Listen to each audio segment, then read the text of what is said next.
Hi friends, welcome to Raising Lifelong Learners. I'm your host, Colleen Kessler, and this is the podcast where I encourage you to trust yourself and your differently wired kiddos as you help cultivate their curiosity, encourage them to discover the world around them, embrace who they are wired to be, all while helping them discover their passions, interests, and raise them to become the amazing adults they're meant to be. Hey, welcome back. This is episode 302. Today we are kicking off a brand new 5-episode series all about anxiety, PDA, oppositional challenges, and emotional regulation. Just the stuff that goes along with kiddos who struggle to regulate their emotions and who have meltdowns and shutdowns because of these challenges. Today we're going to start by talking about school refusal and how homeschooling can really heal so many things. This is a great episode for you if you are currently homeschooling and struggling with how things have been going. Maybe your kids are refusing to do work, they're sneaking away, they're hiding some of their stuff, and it's just not going the way that you want it to. So it's a form of refusal. They're just not doing what they need to do or what you feel that they need. Maybe you are brand new to homeschooling. You decided over winter break not to send your kids back, and there's so much that they need to heal from.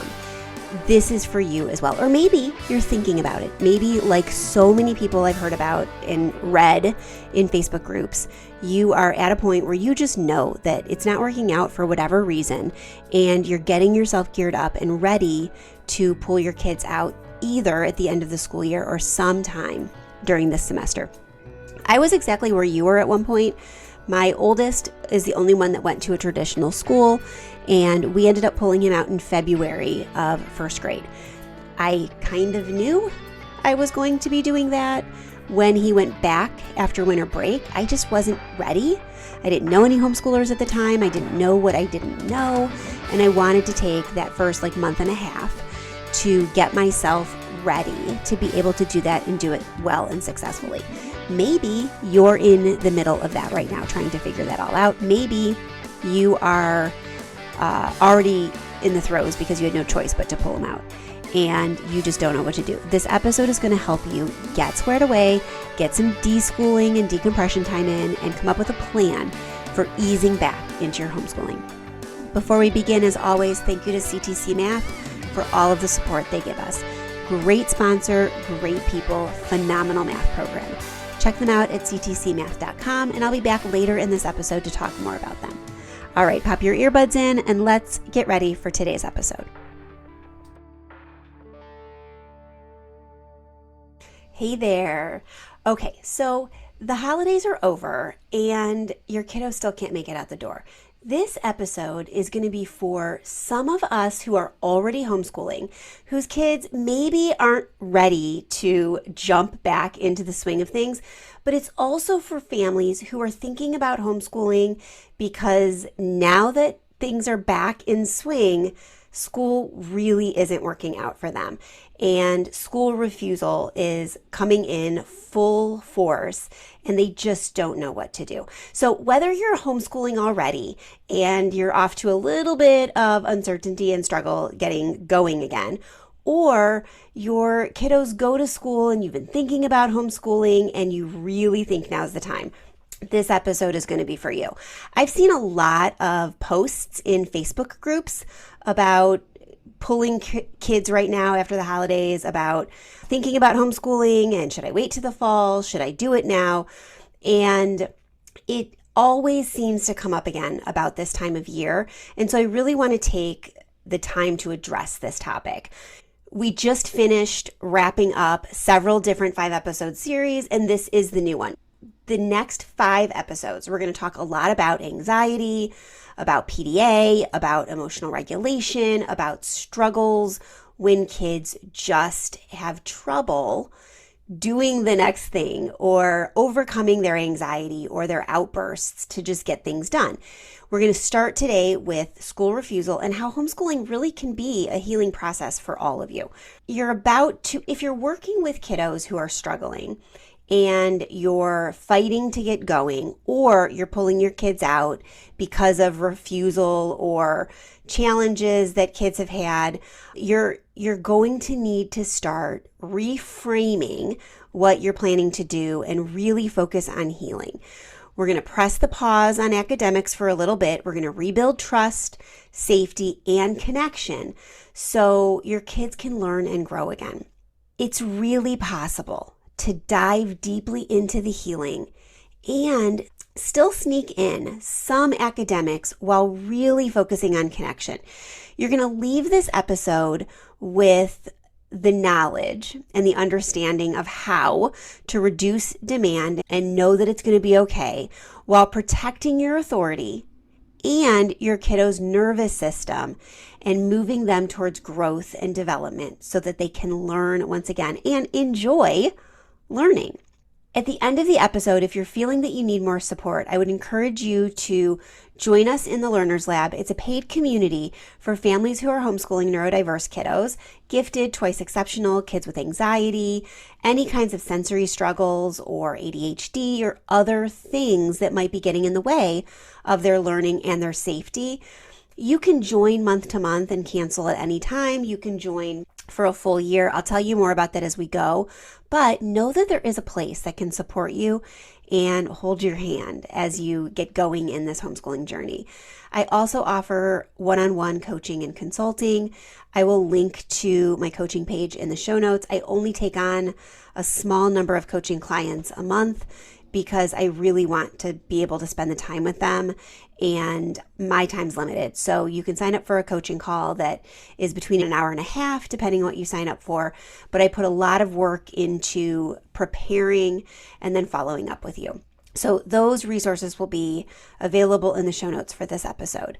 But let's talk first about what school refusal is. In plain language, if your kiddos especially have anxiety and are refusing school based on anxiety, it's that their body's alarm system is saying that something feels unsafe, whether that's their peers. I've seen a lot of posts in Facebook groups over the last couple of weeks about bullying and kids feeling like they're falling behind, and other kids or students in other grade levels or teachers even don't get them. And so they're feeling anxious about that kind of relationships, the kind of relationships that they're seeing. It might be the pace. Maybe things are going too quickly. Maybe things aren't going quickly enough. You get both sides of that when you're working with neurodivergent kids. Some kids get things very quickly, and anxiety is caused when they are bored. They don't know what to do with themselves. And then likewise, kids who struggle in certain areas might feel anxiety as the tasks are creeping up on them, or they're not understanding things the first time that they're getting them. It may be the unpredictability. Maybe they've got a classroom where there's lots and lots of things going on, or kids with big behaviors or big feelings, and they just never know what to expect, so their bodies can't feel safe when they're in that environment. It could also be related to past incidences. Maybe they've had some struggles. Maybe peers have had some struggles, but whatever it is, it's built up to a point that they just don't feel safe in that environment, so they're unable to learn. And bringing them home may be the best thing that we can do for them to heal their nervous systems, heal their mental state, their social and emotional health, and then build them up and connect with them in a way that allows them to thrive and learn. It could be an autonomy defense where our kids are perceiving demands as threats. Maybe they struggle with ADHD, PDA, some kind of defiant behavior, and it is rooted in their deep insecurities and demands that they don't feel safe in are perceived by their body as threats, and compliance costs them more than we actually can perceive, maybe more than their peers or their teachers can perceive. Maybe the simple act of getting up in the morning and getting everything together can stress them to the point that they just don't have anything left. And so by reducing some of the demands on them leaving the house, we can actually get them to heal their nervous system in a way that allows them to be successful in a learning environment. And maybe down the road, we reintroduce it to them through classes or co-ops, or we keep them home so that they can learn and that they can grow in their safety so that they can thrive. It could be a sensory challenge, interoception, sensory, too much going on, hunger, noise, lights, textures, the overwhelm of the actual physical environment can cause some sensory kids to just not be able to be successful. It could also be cumulative stress, late nights, masking behaviors, an academic mismatch. Maybe their teachers and them just aren't the right fit. At least one of my kids has had this situation come up where the person that they're placed with, whether it was in a classroom or a co-op or a museum class or some other kind of informal education situation, their personalities just weren't a fit and they weren't able to be successful. And it could also be related to their perfectionism, their abilities, their lack of the ability to give themselves grace in situations, or their expectations that they should be able to do something perfect the first time it's given to them. It could be a number of these things that are causing them to refuse school. And we want to make sure that we're adjusting the situation. Refusal ultimately, though, is communication. It's not a character flaw. Your child's nervous system is asking for safety. Until the body believes it's safe, academics land as a threat. And even if you've never anticipated homeschooling and you're entertaining the idea right now and you feel like this is a failure on you, your kid is just not able to be successful in a quote unquote normal environment, it's just really not. There's so much going on that we don't see on a day-to-day basis that maybe we just need to take whatever is there at face value, support our kids the best that we can when we can, and help them move forward. We're not giving in by pulling kids out when they have school refusal. We are changing the environment so their brain can learn again. And this goes for families who are homeschooling currently too. We may not be failing at homeschooling. In fact, I would say that the majority of us are not, even when things get tough. We may just need to change the environment up a little bit and do something different. I was watching a video or reading a post or an article or something recently. I do a lot of reading, so I apologize for not knowing exactly where this idea came from, but it was either a post from a friend or someone I follow on social media, or it was a blog or an article that I read, but somebody was talking about block scheduling in a different way than I've ever seen it. I've used block scheduling throughout my entire lifetime, both as an educator and a parent homeschooling kids, where we do certain blocks at certain times or certain blocks on certain days. And even to the point where some of my kids have tried doing all of their math on a Monday, all of their science on a Tuesday, all of their history on a Wednesday, all of their writing on a Thursday, all of their fine arts and extracurriculars on a Friday. Or they do all of math and science in the morning and all of English language arts in the afternoon. Lots of different ways for that. And the idea of block scheduling that I came across recently that I'm trying with my family this spring. Right now, my homeschool consists of 2 kids. I've graduated 2. One is away at a 4-year college pursuing a bachelor's of fine arts. One is an entrepreneur who has grown and run his own business. If anybody needs podcast editing, video editing, photography, let me know. Slip into my messages and I will get you guys in touch. And he's been very successful, but he's also, through conversations he's had with friends and colleagues, decided he might want to go back to school and actually get a degree in addition to continuing to grow his business. And he's been going through the process of getting ready to take some new classes and restart his bachelor's. And so I have 2 kids who are pursuing degrees and 2 kids who are still in my homeschool, a 16-year-old 10th grader and a just brand newly turned 13-year-old 7th grader.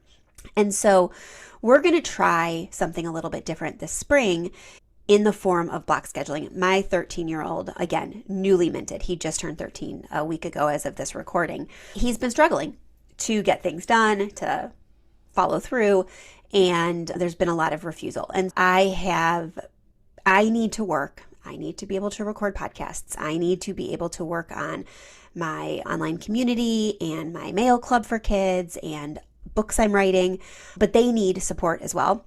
And so we'll be easing into blocks where we get up, we ease into our day because all of us that are currently home and homeschooling need that. And then we'll be working on things together. Me doing like basic stuff like emails, following through on messages, while they're with doing the things that they don't like to do. For both of them, it's math and then a couple other like workbooky kinds of things where I can support them. Then we'll go take a break, have lunch, eat, take a walk, whatever, depending on the weather and depending on the time of year and what else we have going on. And then we'll do another block of work that we're all independently working, and we check in at the end of that hour or whatever. And then we'll go back and we'll do something fun. We'll do some dinner prep. We'll go out. Whatever it is that is on the agenda for that day. And then we'll touch base later in the evening for another block. Maybe that's a fine arts block. Maybe it's a movie together. Maybe it's reading aloud, but we're going to try blocking our day in that way just to try something different. We're changing the environment. We're changing the schedule to reflect the new way that we want to approach our learning. So all of this ebbs and flows throughout your lifetime as a homeschooler, whether or not you're just starting out. It's important, though, if you are just starting out, to declare a decompression window. We call this deschooling, and it's not about no schooling. It's not about giving up and forgetting about everything. Deschooling is very intentional, and it's about focusing on the healing. It doesn't mean you're not doing any learning. You could watch documentaries, you could read books together, you could go to museums together. It's that the majority of what you're doing is informal rather than formal, so you can take the time to rebuild trust, rebuild mental health, connect with one another, and just decompress from whatever's been going on. So you could say perhaps for the next 2 weeks, we're going to help your body feel safe at home. No big school tasks, just tiny steps that make the day feel easy. And then we'll decide the next bits together. You could stretch that. We're not going to do anything that feels like school for the next month. We're going to do some field trips. We're going to go for some hikes. We're going to get out in the world. We're going to sleep in. We're going to stay up late, go to bed early, whatever it is your family needs to heal. Pick a start date, pick a stop date, or just leave the start date up and like open-ended, but focus on rebuilding. I have a really good post on my website all about deschooling, and I will link to it in the show notes. So if you're somebody that wants more information about that and you don't mind reading to get your information, I know that some people are more auditory listeners or learners and prefer podcasts. Some are readers and prefer articles, posts, and books. I'm both. I've always been historically a reader and a writer, but over the last few years, especially since I had a major concussion about 3 years ago now, I've been doing a lot of my learning via audio, books, and podcasts. So I have both available for you. I will link to them in the show notes, but just make sure you head over to raisinglifelonglearners.com/podcast and find this episode, because there'll be a full article based on it. So you can read the information to reiterate it. And then at the bottom of all of the show notes that I do, there are links to additional resources and podcast episodes, blog posts, articles, and books related to the topics. And I'll have some linked about deschool. Tell the key adults in your life that you're in a healing phase, whether that is grandparents, tutors, if you are joining a co-op, maybe an enrichment-based co-op, let them know that you're in a healing phase and you're taking things easy right now, and to let you know if anything comes up so that everybody's on the same page. So instead of your spouse coming home at the end of the day and saying, "Hey, what'd you learn today? Show me your schoolwork." Ask them, what was some cool thing that happened today? What was something that was really interesting today? How are you feeling today? How's your heart? Is there anything exciting or interesting or new you want to tell me about? So changing the script on how you're approaching discussing learning and life. Remove formal curriculum from view. Keep one basket visible with calm activities. This can be games, puzzles, sketchbooks, Lego, nature books, all depending on your kids' interests or their age level. I stuck in my kids' stockings this year, and I don't know where mine is. I put it in my stocking, and I put it in Isaac and Logan's stockings because they're home with me, my 16 and 13-year-old. And then I also put it in my college daughter's stocking. It's a little watercolor sketchbook. It's a square sketchbook. I think it's 3x3, maybe 4x4. And so it's like the heavy duty paper. You can use really all medium on it, but it's designed for watercolors. And I gave everybody Micron pens, and we have a whole bunch of Zentangling books at home. with different Zentangle patterns, and I bought these dangle pattern books with other drawing tutorials. And then I also bought us travel watercolors. None of us watercolor. A couple of us do Zentangling and doodling, but all of us have had a lot of stress over the last year. We've had some health issues. It has affected every single person in the family, especially the kiddo who went away to school and was away while all of this was going on, hearing updates via text and phone calls. There's been a lot of stress, and these books can hopefully alleviate some of that stress. So do something that is good for you and your kids. My 13-year-old got a ton. His birthday is the week after Christmas.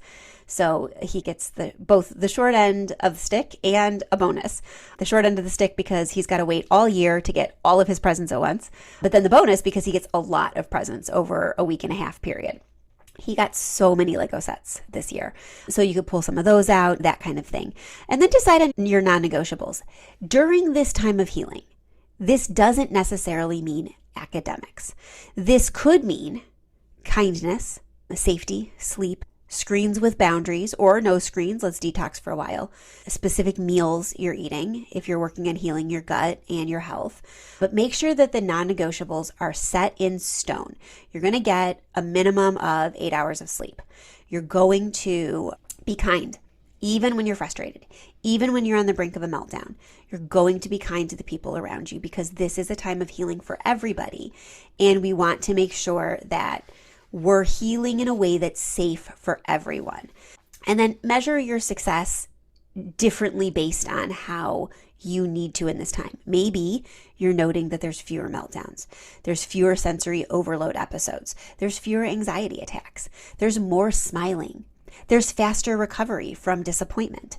There's a willingness to try new things or tiny tasks. There's more conversation. There's a deeper sleep and a deeper connection between you guys. Take that time of decompression and deschooling to really heal the connection. It may take longer than 2 weeks. It may take longer than 2 months. That's okay. The thing is, especially as kids want it and need it more, the academics can always be kind of remediated for. The heart can be harder to bounce back from. Okay, so let's talk about math. Specifically, let's talk about finding a program that actually works for your unique homeschoolers. In our house, we've been using CTC Math for years, and even though I am so appreciative that they sponsor this podcast, I am a paying customer. I'm still a paying customer even with their sponsorship because it's just that good, and I love supporting great companies with great programs. With 2 kids still at home, both with very different learning needs, CTC Math has been the flexible and dependable solution that I keep coming back to. One of my kiddos needs more time to process math concepts, and I love that she can move through the lessons at her own pace without feeling rushed or behind. My other kiddo, he flies. He jumps straight to the end of unit tests to see what he already knows, and then we only focus on the lessons that fill the gaps.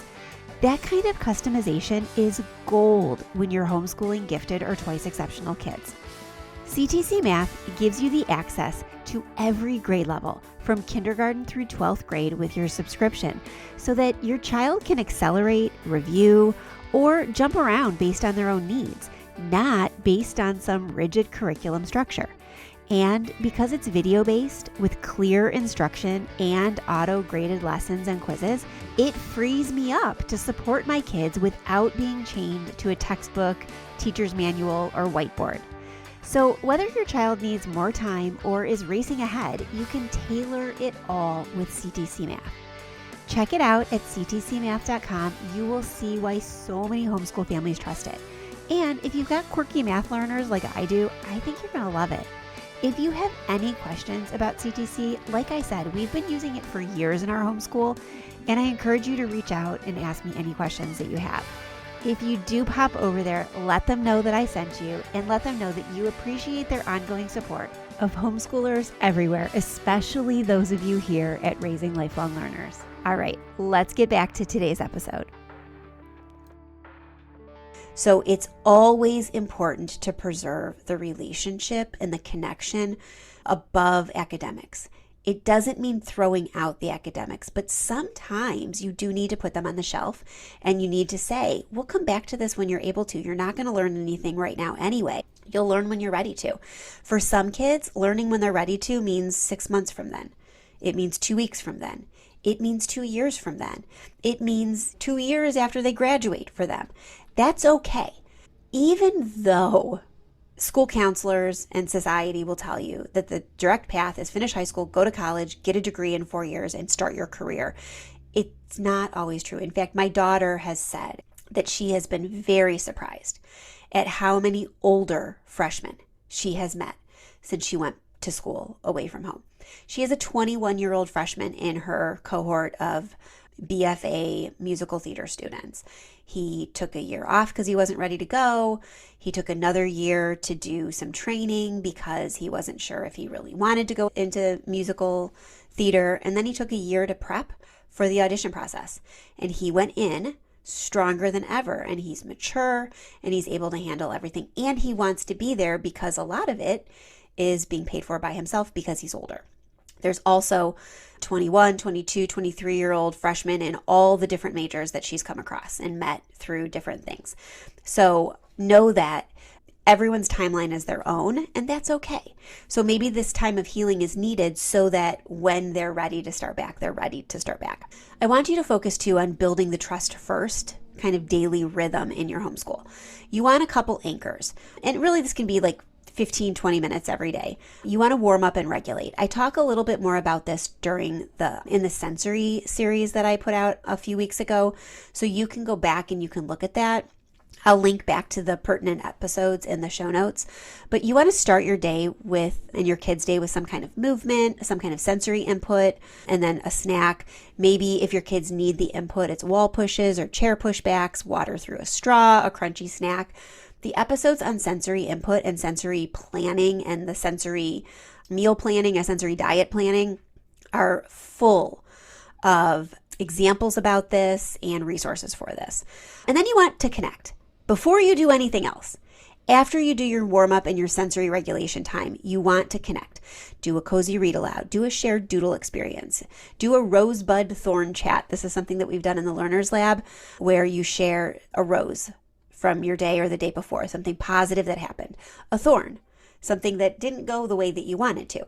And then you chat about it. What could you do to have more roses and blooms appear? What could you do the next time that thorn comes up? And then focus on one tiny block of time, maybe 6 to 10 minutes that they co-choose. So what would you like to get going on? You want to try a math page? Do you want to work in an astronomy book? Would you rather sit down and watch a documentary? Do you want to do some read aloud? Do you want to do an art project? Let's focus for about 10 minutes. And then give them a short amount of time to focus and then regroup with them and reflect on how that went for them. And then do some play or interest-based time, depending on your kid's age, that maybe you narrate for learning. You can talk to them as if they're younger and they're sorting things. Hey, you sorted that by size. That's really cool. I love that you have small, medium, and large piles. Maybe it's you're watching something with your kids and you're talking back. I did not know that, that zebras are actually have black skin. Is that even true? I don't know why that came to me. Maybe it isn't true. I don't know. But you're watching something with them and you narrate back to them something that like struck you from what you're watching or you're reading. So you're narrating learning to them, but you're just really enjoying an interest that each of you have. I've done that with my 13-year-old. He's very interested in astronomy. So we'll watch a video from like Curiosity Stream and I'll be like, dude, I had no idea that was even true. Did you know that? And then he'll tell me he did or he didn't, and then he'll go off on something else. So using their interests to help you connect with them and then narrate some sneaky learning in.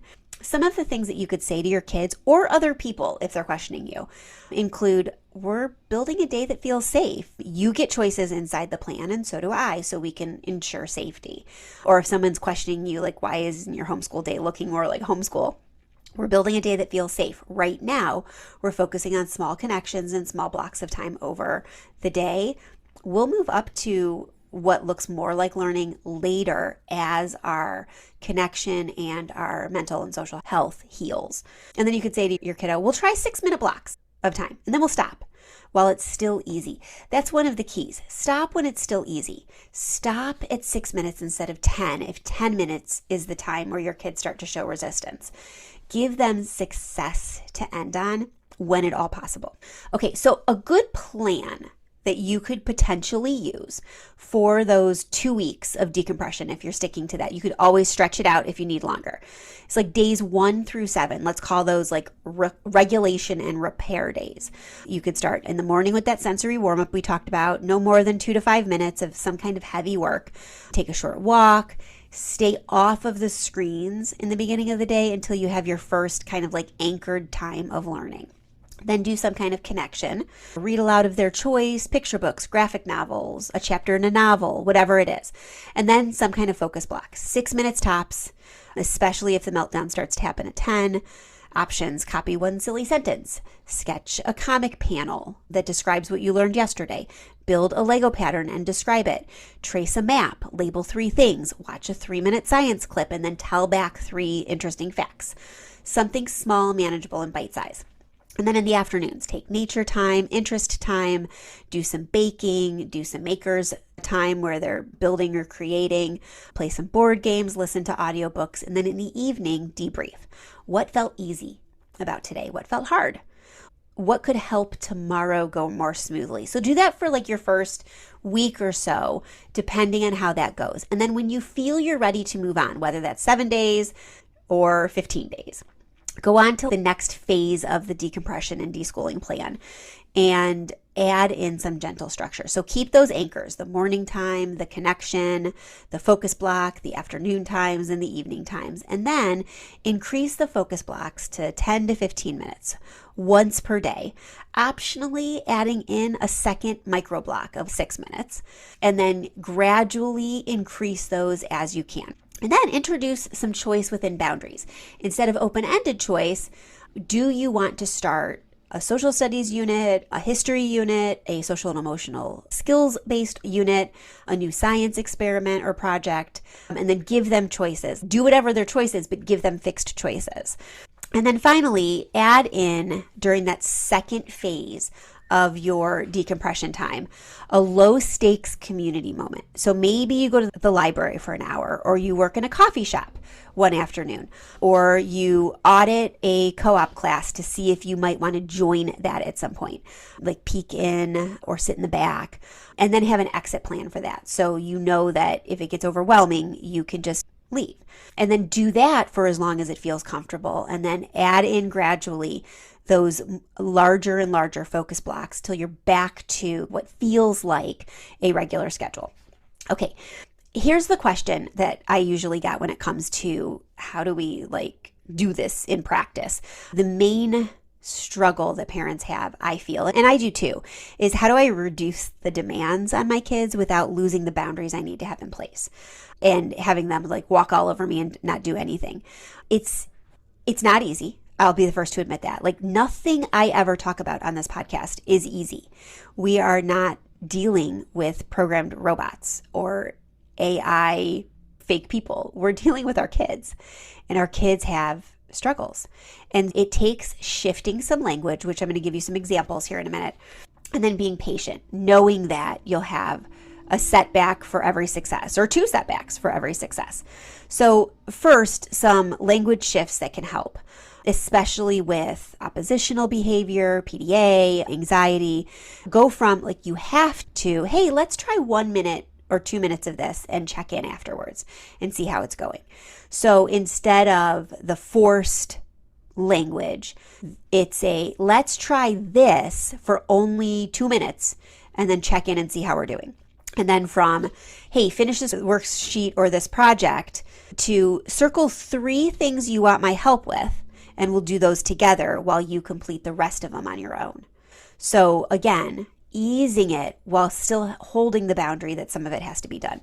From why won't you ever to, okay, what feels sticky to you right now? Is it too loud? Is it unclear, the instructions? Is it boring? Is it taking too long? What's the sticky point? Instead of, why won't you ever just do the work? What is the sticky point that's holding you back from being able to be successful right now? Let me help you reduce whatever is holding you up. You can also scaffold them so that they're building up to finished products. Before they get started, you can let them know or post it on a board or a piece of paper. This is done when maybe we title the page, we add 3 sentences, and we circle 1 feeling. You can also scaffold by body doubling. You could sit beside them and do a parallel task. This is something I talked about in the executive function series. I'll also link that in the show notes. A lot of these series are building on each other to give you the support that you need, almost like a master class in homeschooling your neurodivergent kiddo. So if we're body doubling them, we can sit beside them and be there as support. So I've been doing this with my 13-year-old the last couple of days, and it's been working really well. I'm not sitting on top of him. I'm not sitting like right next to him, shoulder to shoulder at a table. I'm sitting at my desk in my office working on emails, like basic tasks that don't take a ton of brain power. In fact, I'm using a tool that Gmail has called Boomerang, where I'm like sending emails back to myself to look at later. For the ones that require a little bit more thinking, I'm only doing the easy ones. While he's sitting in my office in my cozy chair with the space heater on him and whatever it is he's working on. So I'm right next to him anytime he needs help or he's struggling. So we're right next to each other and we can do things parallel so that I'm there if he needs it. Another thing you can do is the first line trick. You scribe their first line from their words and then they write the next couple of lines, especially if writing is a bone of contention between you or a sticking point. You can also do a work in progress limit. So kids are only working on a certain number of things at the same time. Everything parks in a spot. We have baskets in our dining room turned schoolroom where every workbook, every book, every resource that is needed for the material that my kids are currently learning is parked unless they need it right this minute. So they're working on one thing at a time. One of the things that we can tell our kids to just reinstate and reinforce that safety with them, we can say, I'm not going to force you. I'm not going to force your body. I'm not going to make your hand write anything, but I will keep us safe and I will keep us kind to one another. If your body says no, we'll pause and reset. No hitting, no hurting, no yelling at one another, but we are going to come back to it when our bodies feel calm again. Reiterating that things need to get done because our brains need to learn every day, but we can take a break when we need to. We're prioritizing mental health, and that's important to remember. That's also something that we can say to family members, former school employees, or school employees from the former school that we went to, whatever, when they question what we're doing. We are prioritizing mental health. We're going to take a little break for a couple of weeks, get ourselves reset, and then we're going to start homeschooling in earnest and really know what we're doing and feel safe about doing it. To relatives who most of the time have our kids' best interest at heart, but may not understand why and what we're doing when we're doing it, we can say, he's not quitting school. We're healing his nervous system so he can learn again. School may look different. He may not go back to a brick and mortar classroom, but he's not quitting school. He's not quitting learning. You'll see books, you'll see games, you'll see walks. You may not see worksheets, but this is on purpose. We're healing our child's nervous system and their mental health, and then we're building a learning environment that works with our kiddo's unique brain and unique style of learning.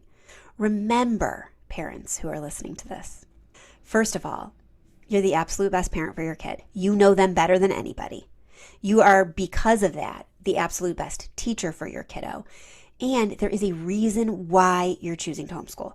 You didn't just do this blindly. You have a reason. So remember why you're doing it. Connection can be the curriculum for a little while. We want to regulate, relate to one another, reason in that order. And we measure peace and progress, not pages. These are mantras you can say to yourself. I'll have these written out in the show notes for you. Connection is the curriculum right now. Regulate, then relate, then reason in that order. Measure peace and progress, not pages. You want to make sure that your kids feel safe, they feel heard, they feel loved, they feel connected with, because only then can they be successful. Some of the things that you can do during that decompression and reset time that doesn't feel like school: reading. You can cozy up on the couch and read aloud. You can do a 30-second talk back of whatever it is you were reading at that moment. So narrate what's going on, talk to each other about what's going on. Audiobooks count. You can both listen together without one of you reading. Writing can just be a postcard, index card, a title, 3 bullets, a doodle. Postcard to tell somebody what's going on, and mail it or don't mail it. Collect them all. It can just be bite-sized pieces. It's still learning. It's still writing. Math can be odd numbers only on a page. 1 row. Cooking something and narrating the fractions involved in doubling the recipe or halving the recipe. Roll and build Lego arrays. A board game that focuses on math skills in a sneaky way. Science and history could be watching a short clip of a documentary or a YouTube video, drawing what you saw or learned about from memory, labeling certain parts of the drawing. Executive function, helping kids organize themselves and learn, could be posting cards that they can take down after they finish and accomplish different things, running a 10-minute reset dance party to get the wiggles out and regulate their emotions. Celebrate starts, not polish. Keep a log what you did do. Today we started math and got through 10 problems before it got too overwhelming. Yay, we got 10 problems done. And then you try for 11 the next time. So celebrate the starts, celebrate small wins. If your kiddos are still refusing everything, shrink it even more. Do a 90-second block. You scribe, choose a topic from their current hyperfocus. If they get explosive when they're asked to do something, remove the ask and invite them to do 2 bounded choices. With a timer, if they can handle that, pair it with a regulation activity beforehand. I know you don't really want to get some schoolwork done right now. We're going to do some heavy work. We're going to do some playing, do some jumping jacks. And then I'm going to need you to choose between one of these 2 things to get done today. So we're at least successful with one thing. Give them a bound choice. If siblings are derailing them, stagger blocks of time where you're working with kids or they're in the same room by a few minutes to an hour. Color code their materials. Have them work in opposite parts of the house. Maybe you're having a guilt spiral. Maybe at night you're just going over all that you didn't do based on what everybody else is doing. I'm going to make the suggestion to first of all give yourself a little bit of grace. Cut yourself some slack. Take time to journal. Write down what you did do well during the day. Write down 3 things you want to or hope to accomplish tomorrow. Make them manageable and bite-sized. And then text a friend for accountability.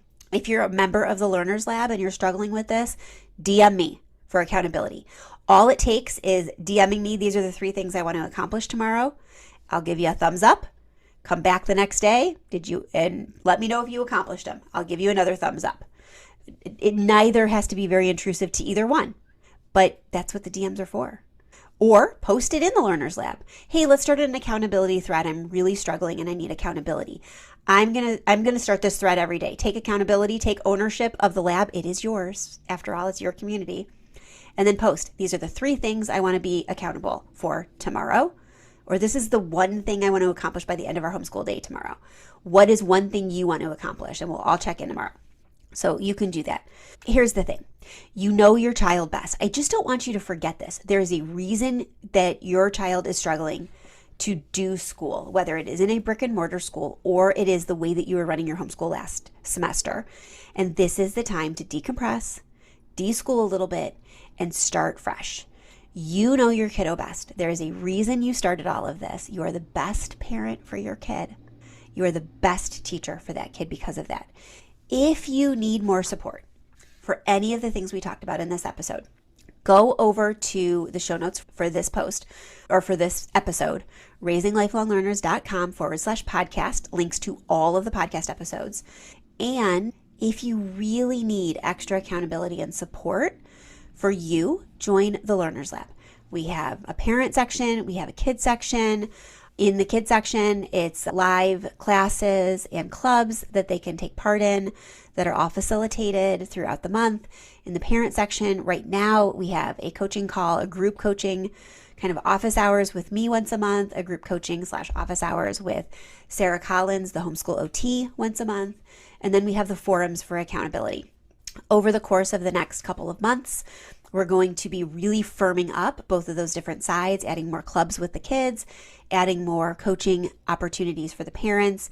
And if you are a parent who needs more support for yourself, but your kiddo's not ready for some of the things that we're offering in there, we're going to also have opportunities where you can just join one side or the other, or you can join both together. Our current members have access to all of it, so they won't lose access to all of it. So if you're a current member listening, you're going to be just fine because you're already part of both sides of it. And so that will just keep growing, which also is a reason to get involved right now and join us right now before that gets separated out, so you don't have to choose. You just get access to everything. But we're going to be adding over the next couple of months more office hours on the parent side, more group coaching, potentially more experts like Sarah coming in, and then more clubs for kids on the kids side. So they have more chances to connect and do something productive based on their interests. So check it out over on the site. If you go to raisinglifelonglearners.com, the top right side of my site has a link directly to the Learners Lab, so you can learn all about it. If you are looking for something for your kids to get excited about that is screen-free, I'm really excited to announce that we've started a brand new snail mail club for kids. It's called Curiosity Post. Every month has a different social and emotional kind of theme. The themes actually correlate directly with the themes that are current in the Learners Lab, but the activities are completely separate. So you don't need to be part of the Learners Lab to join Curiosity Post, the Snail Mail Club, and you don't need to join Curiosity Post to get the most out of the Learners Lab. They just complement each other, but they're completely standalone. Curiosity Post is a snail mail club for kids where once a month they will get an envelope in the mail with a card, a high quality 4x6 card that like postcard material that has journal prompts on the front based on the theme. On the back side has a hands-on activity or game or project related to the theme, a sticker, an inspirational sticker related to the theme that is custom made each month for the lab, and a mini journal if you are in the United States, a mini journal to journal all of the things that you want to journal about from the journal prompts, along with some bonus, like 2 to 3 bonuses every month. So maybe it's extra stickers. This month it's 2 extra stickers. January, as I'm recording this, it's 2 extra stickers and a fidget strip, a sticker that's like rough that you can put on your desktop or your phone or your tablet if your body needs that input during the day while you're doing some of those tasks, along with a postcard, a blank postcard that you can use either to write back to me if you want to, or mail to a friend or a family member to let them know how much you love them. And then finally, a personal letter from me all about the theme to the kids who are members of, hand signed by me. And this comes every single month. You can sign up month to month. You can sign up for a quarterly subscription, or you can sign up for an annual subscription. And all the details are over on the website under the shop tab. Or you can go to rll.bz/curiosity-post. I'm really excited about that. You could check that out. And then as always, if you're looking for a great math program, I talked about it earlier this episode, but check out ctcmath.com. They are our favorite. They really are great for neurodivergent kids, especially kids who struggle, because all of their lessons are at around 7 to 9 minutes long with 10 to 12 questions max. You can print out additional worksheets if your kids need more support. But if your kids are successful, they can get it done in 7 to 10 to 12 questions and 15 minutes per lesson. So check them out. They're really great, and we appreciate their support over the years. So head on over to our show notes, give CTC some love, and check out all the links and resources that go along with this episode. And then we'll be back next week with another episode in this series, episode 2 in this series, all about meltdowns versus shutdowns, like how we can differentiate what's going on and how we can help support our kids in those moments. Let me know too. You can hit the contact button over on the website, the contact form, or email me at support@raisinglifelonglearners.com if there is a topic you want me to explore, either in a series or a one-off episode, or if there's an expert you'd like me to interview on the podcast. I will be opening up slots for interviews in 2026. I took the last couple of years off of doing interviews just because of scheduling issues. My schedule has opened up a little bit, and so I'm doing more coaching calls, and I'm going to be able to interview more experts. So if there's somebody that you'd want me to reach out to an interview, or if you are somebody who has an expertise and wants to be on the show, let me know and we'll see if we'll be a good fit. All right, I will be back same time, same place next week with another great episode, and I hope you have a great week with your kids. Talk to you soon. Bye for now.